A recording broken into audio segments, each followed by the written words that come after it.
I hear you've been looking for a Breathe Carolina review, maybe of their new album.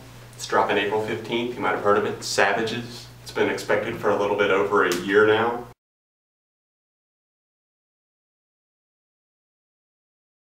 Hey guys, it's John from Album Review TV. It's time for a quick review of the album Savages by Breathe Carolina, preceded by the lead single of the same name, as well as Sellouts featuring Danny Worsnop of Asking Alexandria, which actually in turn has turned out to be quite the only track that really reminds me of anything of their older stuff. And I think that this track only exists to kind of shut up the old fans that say, hey, you should do heavier stuff and more screaming and stuff, so we're just going to get the dude from Asking Alexandria on here. Well, Breathe Carolina has changed a whole lot through the years. They started out as just someone using GarageBand on their Mac. It was Kyle and David. Kyle has now left the duo. It's turned into more of a group now. They've had some of their live members actually become official members.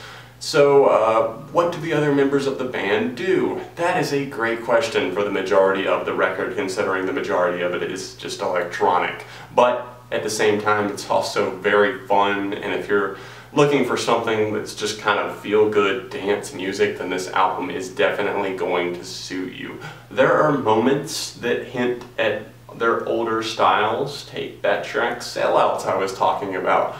For example, that's a prime example right there. It's my favorite track on the record. It's very intense at times. The screaming from Danny is really solid. I like the fact that, they're pretty much just saying, be happy that you're getting this track and nothing else on the record is going to sound like that. I pretty much knew that from the start, considering Savages was the lead single from Savages. Very electronic, just a dance song with a big breakdown, a big beat breakdown during the chorus.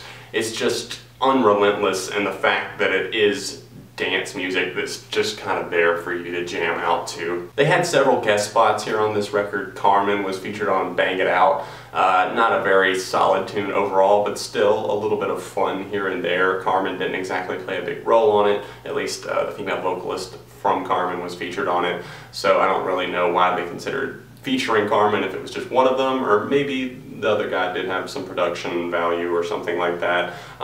Chasing Hearts featured Tyler Carter, formerly of Woe Is Me. It was an interesting track. It was very chill wave influenced, I think.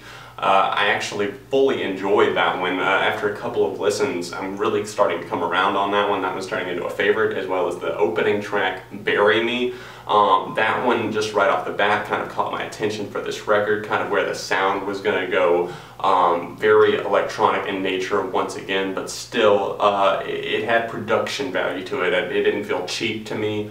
Lyrically, this whole album, if you go in looking for a masterpiece, you're going to come up short, because that is not what a Breathe Carolina album is necessarily for. The title of their mixtape last summer pretty much gave away what they were going to do with their sound. It was called Bangers. Dance music, Mistakes is the only one that made it onto the record. That closes out this record. Mistakes is definitely the second best song on this album. I'm thoroughly enjoying the production on that one. It's a cheesy kind of club song, but it has just this awesome build-up, and the beat reigns through the chorus. It's really something that you cannot help but kind of lose yourself to and just have fun with. Shadows is a weaker track, as well as I felt like Shots Fired and even Bang It Out. Those kind of rounded out my least favorites there on the record.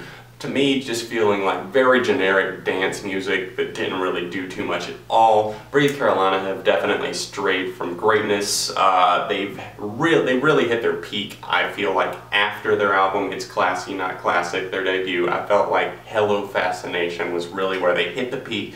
Loved everything about that record. It was the perfect balance of electronic and rock and dance and aggressiveness, and then just they knew when to pull it back and kind of rotate back and forth. And I don't think they really found that balance at all here on this record. I did start to come around on their last record, Hell Is What You Make It. There's a lot of great tracks on that one, although it's almost maybe half and half for me on that one. Overall on that one, I'd probably give a 3.5 out of 5 to.